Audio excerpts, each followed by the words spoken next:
Muy buenos días. El CIS, la foto que resume el sentir político de los españoles y sus preocupaciones, nos deja varias conclusiones. Entre PP y Podemos, primero y cuarto, apenas hay 4 puntos de diferencia. Estamos, pues, ante un posible epitafio del bipartidismo y ante un claro aviso a los políticos para que desengrasen su cultura de pactos. La van a necesitar para gobernar y, sobre todo, para sacar adelante grandes reformas como la de las pensiones. Se dispara la preocupación por las pensiones hasta el 15,5%. Se trata del máximo histórico desde el año 85, cuando esa preocupación se situaba en el 11,7%. Los jubilados, sabedores de su fuerza, prometen seguir dando mucha guerra, y el PP, que ya ha cedido revalorizando las pensiones con el IPC este año y el próximo, parece haber tomado buena nota, porque, fíjense, los jubilados son su último feudo. Según el CIS, Rivera gana a Rajoy en todas las franjas de edad, salvo en los mayores de 65 años. Los pensionistas tenemos que salir a luchar y seguiremos reivindicando nuestros derechos, que para eso hemos pagado y hemos cotizado toda la vida. Si estamos aquí es porque no nos llega para final de mes.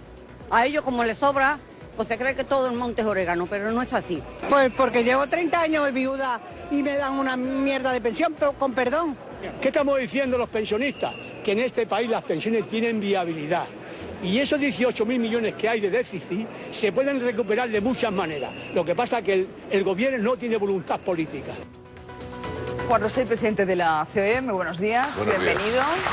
Fíjese que usted, antes de que Rajoy diera su brazo a torcer, ya en el mes de febrero, lo recoge el periódico, reconocía que era posible subir las pensiones. En concreto, usted decía que ahora, con más crecimiento económico y creación de empleo, sí se pueden subir más las pensiones. Bueno, es un tema de sentido común. Cuando las cosas van mejor, hay más crecimiento económico, hay, por tanto, más ingresos fiscales, y cuando hay más que ingresos fiscales, lo primero que hay que hacer es reducir el déficit, porque en España teníamos un déficit muy grande, y el resto, pues lo que hay que hacer es política.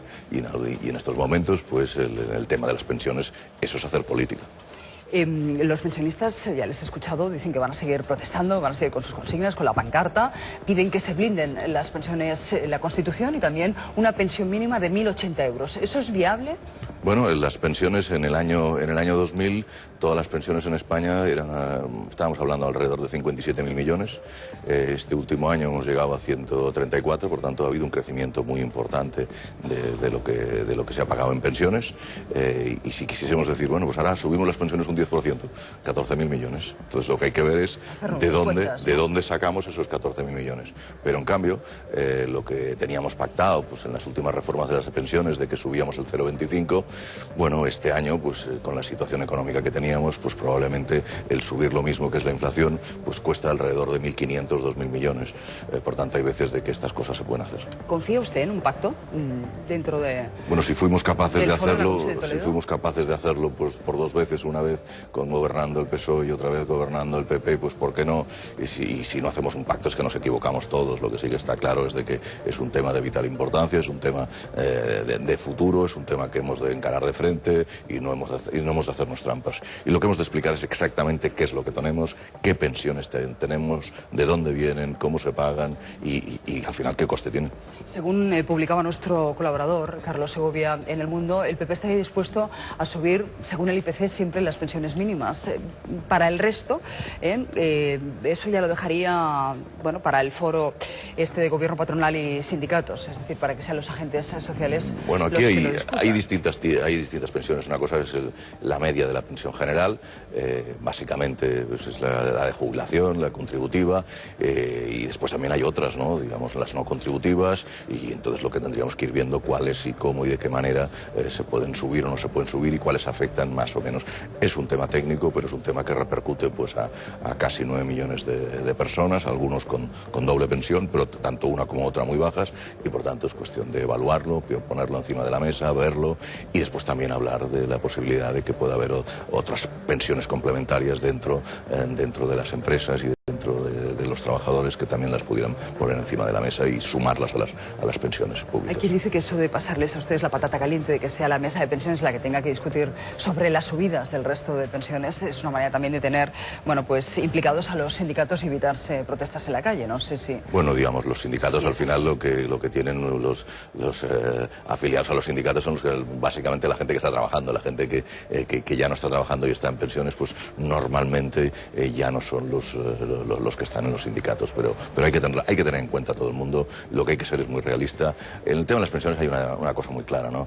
Nosotros aquí en España y en Europa estábamos acostumbrados a inflaciones muy altas durante mucho tiempo, después hemos tenido durante un par o tres de años inflaciones incluso negativas y por tanto ahora estamos en un periodo de inflaciones muy bajas y con crecimiento económico, con las pensiones, yo creo que se pueden hacer cosas. Montoro cuenta con esa tasa Google, con esa tasa a las empresas tecnológicas para financiar el incremento de gasto que va a suponer las pensiones. A los sindicatos parece que les parece una buena solución, así nos lo contaba el secretario general de UGT, Pepe Albert, escúchele.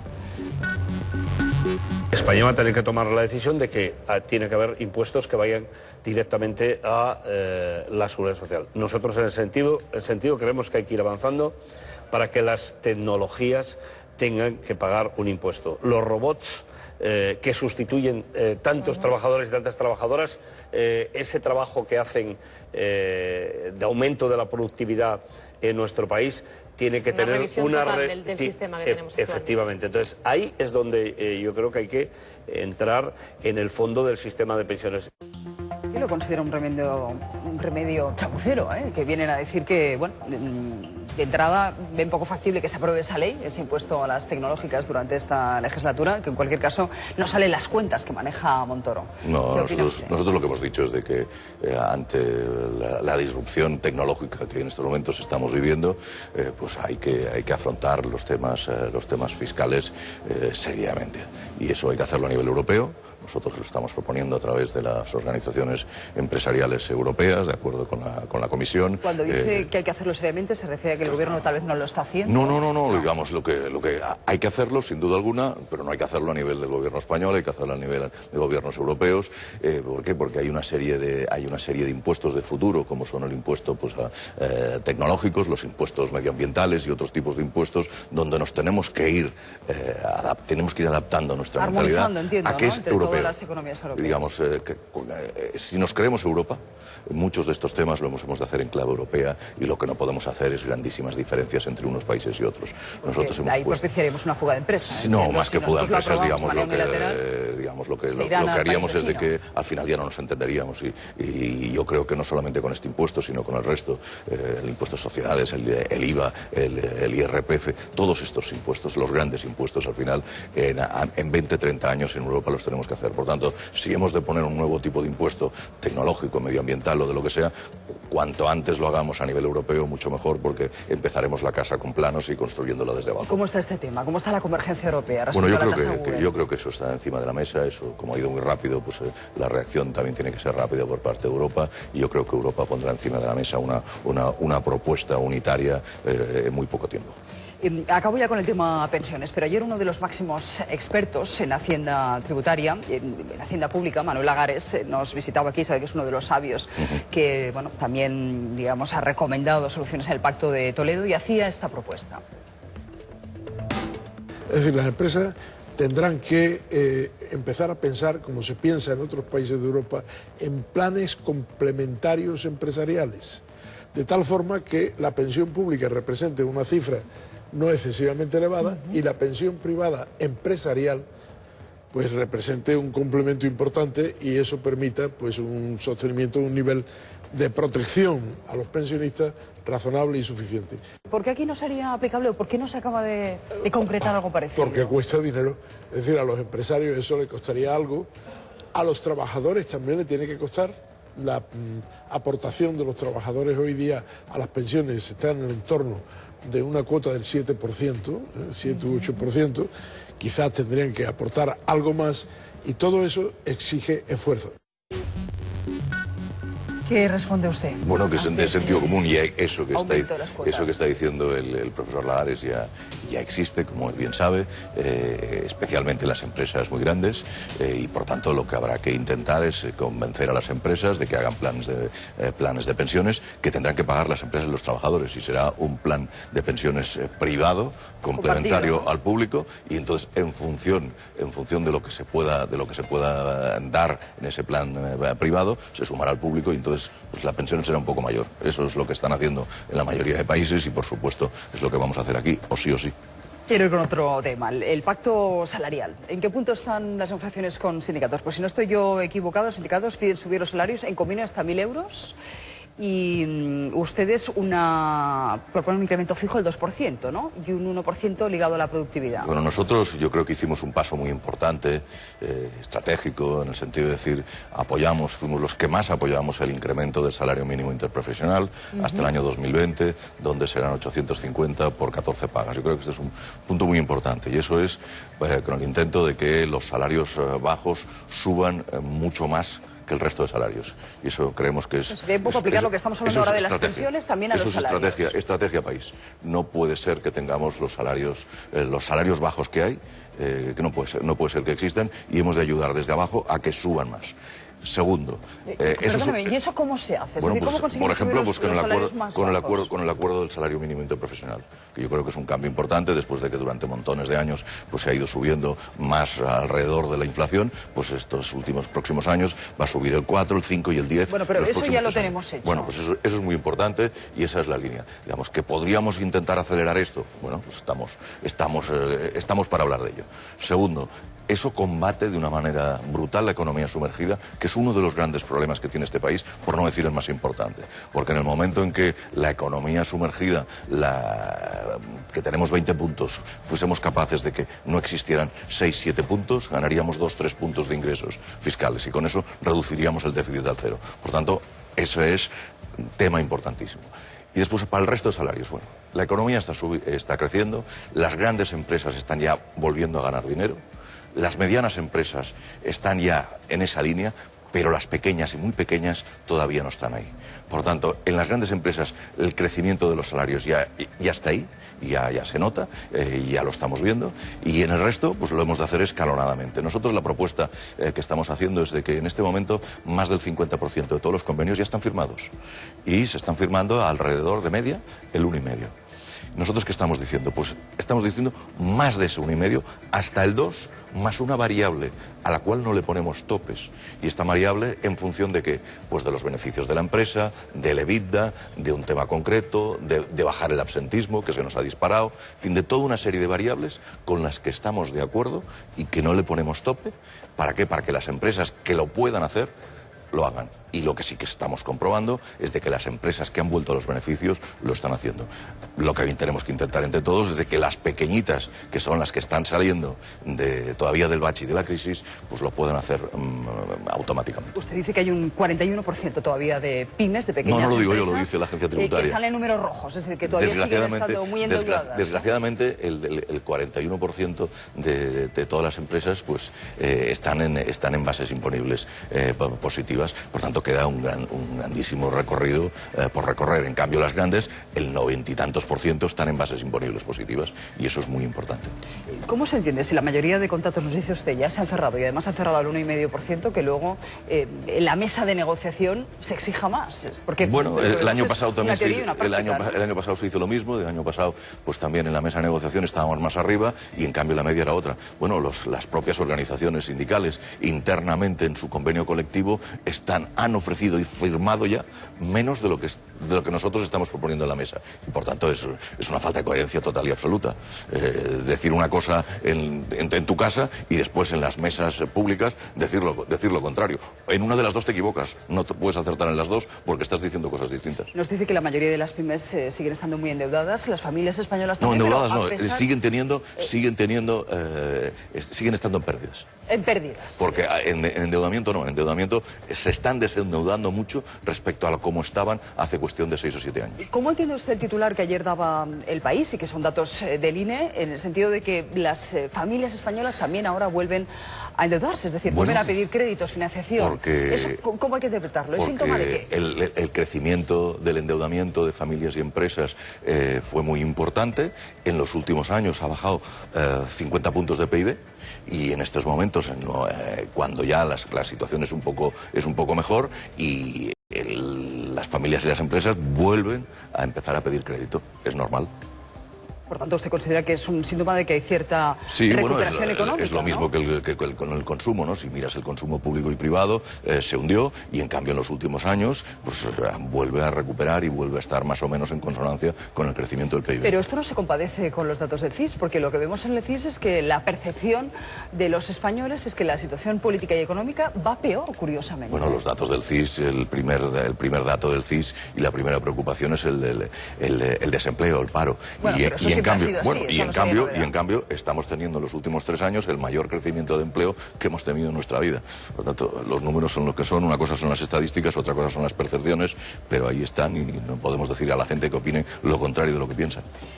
¿Qué se puede hacer contra la precariedad laboral? Porque yo me acuerdo, bueno, una de las propuestas que de alguna manera ni siquiera había tenido recorrido por parte de la patronal, que fue aplicar esos contratos de formación a personas mayores de 45 años, fue muy contestada en las redes sociales, les llamaron a ustedes poco menos que esclavistas. Bueno, ¿Qué se puede hacer para luchar contra la precariedad laboral? Quien diga que en la situación actual no se tiene que seguir formando, equivoca a todo el mundo, digamos. Yo me tengo que seguir formando, ¿por qué? Porque hay técnicas, hay conocimientos de que yo en este momento no los tengo y que los debería tener, básicamente tecnológicos. Cuando a uno ya, en fin, tiene 50 años, 55 años, le ofrecen un contrato de becario, es casi ofensivo. Bueno, no, es que a lo mejor es que el título no es el más, no es el, digamos, el más conveniente, ¿no? Sino que son contratos de formación en una nueva fórmula de que tú tienes que tener una serie de conocimientos que no los tienes.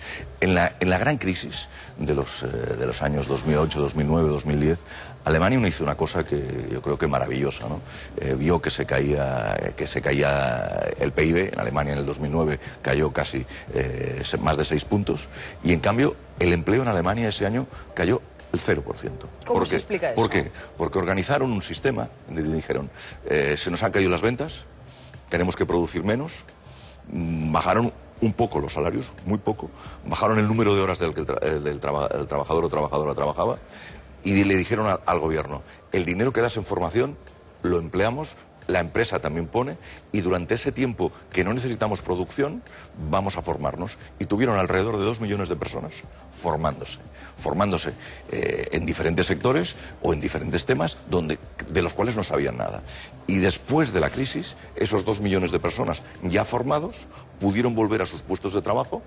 ¿Por qué? Porque necesitaban más producción, más formados, recuperando el salario, digamos, y después de haber hecho las empresas, los propios trabajadores y el Estado, una inversión maravillosa. Aquí no hemos sido capaces de hacerlo, ni en momentos de crisis ni en momentos de bonanza, esos tipos de sistemas de formación flexibles, muy pegados a la empresa. ¿Por qué? Porque desgraciadamente el gobierno, nosotros y los sindicatos no hemos sido capaces de dar ese paso adelante. Aquí no se apuesta por la formación, pero lo que estamos viendo, y ayer nos lo comentaba un experto también, es que las políticas de ocupación funcionan muy mal, las oficinas no funcionan ni a la de 3. El INEM es inservible. No funcionan ni a la de 3. Mínimo el que se acaba no colocando. Funcionan ni a la de 3. Nosotros lo denunciamos, lo decimos, pero ¿Y qué hay que hacer? ¿Cómo se reforma? Bueno, de entrada en el tema de la formación lo que hay que dejar es que la empresa, que es la que lo paga, que decida la empresa, que no decida la administración. Y entonces esto es clarísimo, digamos, es una ley de 2 líneas. Y la segunda, en el tema de los servicios de ocupación, pues yo creo que lo que hay que hacer es cambiarlos de arriba abajo. Hay otros países donde lo han hecho. En el momento actual, si solo son el 3% que se ocupan a través de estos servicios, algo habrá que hacer. Pongamos encima de la mesa planteamientos distintos, que los hemos puesto, y entre todos seamos capaces de darle un giro de 180 grados. ¿Qué le responde el gobierno cuando usted dice? Bueno, una cosa son las intenciones, otra cosa es entender el problema, las intenciones, y otra cosa es hacerlo.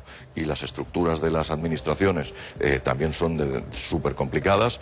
Buena parte de todo el tema de ocupación y de formación hay competencia estatal y hay competencia autonómica. Ahí tenemos un gravísimo problema de conexión y un problema de interpretación y un problema de cómo funcionan las cosas, y yo creo que este es uno de estos temas de que con sindicatos, gobiernos central y gobierno autonómico deberíamos resolver y lo más pronto posible. Bueno, no me gusta utilizar tono de fin de ciclo, pero no sé si vamos a tener la oportunidad de hablar antes de diciembre, es el final de su mandato. Nos dicen que el relevo en la COE va a ser ordenado, va a ser pacífico. Es un Antonio Garamendi como posible sustituto. No sé si... Bueno, aquí lo que sí que está claro, yo acabo un mandato, yo puse como una de las condiciones de que máximo eran 2 mandatos, es decir, 8 años. Yo creo que eso es bueno, el que una persona esté en un cargo de este tipo durante muchos años, yo creo que no es bueno, y especialmente pues, cuando el modelo que yo he puesto encima de la mesa es de que tiene que ser complementario, es decir, tú tienes que seguir teniendo tu empresa y tú te puedes dedicar a esto. Digamos, de que yo he puesto encima de la mesa de que un profesional al frente de los empresarios, pues que no era la mejor opción. Existe el relevo, hay mucha gente preparada, las patronales yo creo que nos hemos renovado muy mucho en los últimos años y no tengo ningún miedo porque el que venga detrás mío o la que venga detrás mío lo hará como mínimo igual que yo. Una persona tal vez distinta, no lo he dicho, sino que es pura normalidad. Ya. Las mujeres son el 51%, desgraciadamente. Ya tocaría, desgraciadamente las mujeres no están bien representadas en los órganos de las organizaciones patronales, de las 5.000 organizaciones patronales que hay en España, si no recuerdo mal, menos del 15% son mujeres, menos del 15%. Poquísimo. ¿Por qué? Porque es muy difícil tener tu casa, estar en tu trabajo y además invertir un tiempo importante pues, en una organización de este tipo. Porque lamentablemente la conciliación sigue recayendo en nosotros. Y ese es el problema, y ese es un problema que está encima de la mesa. Y en los, pero seguro que se puede hacer más para promocionar la representación de las mujeres. Sí, yo una de las cosas que más orgulloso digamos estoy es, pues, por ejemplo, pues, el plan Promociona que hemos hecho nosotros, que hemos hecho alrededor de 500 profesionales han venido a COE y conjuntamente con ESADE hemos logrado de formarlas adecuadamente y que en sus puestos de trabajo en estos últimos años hayan ido escalando posiciones, y yo creo que esta es la clave, formar a las mujeres para que sepan lo que es una organización patronal, para que sepan que eso funciona, que eso vale y que las reformas que se tienen que hacer hay que hacerlas desde dentro porque desde fuera no te las van a hacer. Es decir, que es uno de sus mayores orgullos, su espinita, sus mayores preocupaciones, a usted, entre otras cosas. Hay bastantes, pero... le han criticado y ahí también ha hado fuego amigo por ser equidistante en el tema catalán, incomprendido en Madrid, a veces incomprendido también en Cataluña. Yo siempre he dicho de que el tema catalán es un tema político. A mí en Cataluña muchas veces pues me dicen que ya estoy, que pienso mucho en clave Madrid, y lo mismo me dicen aquí en Madrid que pienso en clave catalana. Yo soy de donde soy y lo seré siempre de donde seré. Yo soy de Barcelona, yo soy catalán y yo soy español y yo soy europeo, punto. Y esas cuatro definiciones no me las quita nadie. ¿Cree que habrá gobierno o urnas en verano? Bueno, yo creo que es necesario que haya gobierno para que las cosas funcionen mínimamente bien. Por tanto, yo espero que antes del 22 de mayo tengamos gobierno. ¿Le duele el goteo de bajas que se supone que está habiendo en UGT Comisiones Obreras? Digo se supone porque realmente cifras oficiales sí, más bien se supone. No las manejamos. Más los bien se supone, no nos las dan. existen pero parece que la crisis catalana les está pasando mucho existen unos datos oficiales, pero lo que sí que está claro es de que los dos grandes sindicatos en Cataluña son los que son Comisiones y UGT, con alrededor de 40 y tantos mil, casi 50.000 afiliados cada uno de ellos dos en Cataluña. Esos son los datos, lo demás es palabrería. Sabe que Albert Rivera se dio de baja de UGT porque les acusó de amparar el proceso, de ser muy tibios. Bueno, es que los sindicatos, las organizaciones patronales, las familias, los grupos de amigos, en Cataluña estamos divididos 50-50. Yo en mi familia tengo 50 de un lado y 50 de otro. Mi grupo de amigos 50 y 50. Bueno, y eso es así. Lo que pasa es que lo convivimos y yo creo que lo convivimos cada vez mejor, porque como nos dejamos explicar por una parte y por la otra, bueno, pues al final el explicar una parte y la otra, más el cariño acumulado de estas relaciones familiares, de amigos o de con quien sea, bueno, pues al final seremos capaces de entendernos. Señor Rosell, espero que nos veamos antes de diciembre, que tenga oportunidad de despedirle, Seguro. como Dios manda. Muy Suerte. bien. Gracias de verdad.